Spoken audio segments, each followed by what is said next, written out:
ഒരു വീട്ടിൽ പ്രായമായ കിടപ്പിലായ ഒരു ഉമ്മയും മുലകുടി പ്രായത്തിലുള്ള ഒരു കുഞ്ഞും ഉണ്ട്. അവരെ രണ്ടുപേരെയും നോക്കി പരിപാലിക്കാൻ ആ വീട്ടിൽ ആകെയുള്ളത് ഒരു യുവതിയാണ്. രണ്ടുപേർക്കും ആവശ്യമായതെല്ലാം നൽകേണ്ടത് ആ പെൺകുട്ടിയാണ്. പക്ഷേ ഒട്ടും ദയയില്ലാത്ത മരണം ഒരുപക്ഷെ ആ യുവതിയെ കൊണ്ടുപോകാനായിരിക്കും ആ വീട്ടിൻ്റെ പടിക്കലിലേക്ക് വരുന്നത്. മരണത്തിന് ആ കുട്ടിയെക്കുറിച്ചോ പ്രായമായ ഉമ്മയെക്കുറിച്ചോ ചിന്തയുണ്ടാവില്ല. വിധി അതിൻ്റെ വഴിയേ നടക്കും.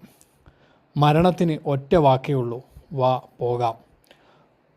പാട്ട് പാടിക്കൊണ്ടിരിക്കെ, ഡാൻസ് കളിച്ചുകൊണ്ടിരിക്കെ, പ്രസംഗിച്ചു കൊണ്ടിരിക്കെ, മരണത്തെക്കുറിച്ച് സംസാരിച്ചു കൊണ്ടിരിക്കെ എല്ലാം മരണം വന്ന് കൂട്ടിക്കൊണ്ടു പോകുന്നത് നമ്മൾ പലവരും കണ്ടതാണ്.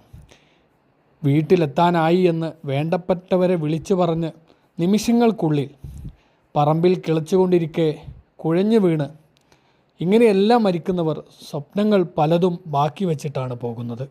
പാതി വഴിയിൽ ഉപേക്ഷിച്ചിട്ടാണ് ഈ ലോകം വിട്ട് പോകുന്നത്. കൂടപ്പിറപ്പുകളോട്, മക്കളോട്, ഭാര്യയോട്, മാതാപിതാക്കളോട്, കൂട്ടുകാരോട് പറയാനുള്ളത് പലതും ബാക്കി വച്ചിട്ടാണ് അവരെല്ലാം പോകുന്നത്.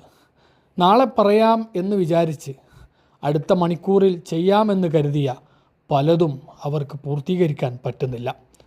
നശ്വരമായ ഈ ലോകത്ത് നിന്ന് അനശ്വര ലോകത്തേക്കുള്ള യാത്ര പറച്ചിലിന് പോലും സമയം നൽകാതെ സംഭവിച്ചിരിക്കും.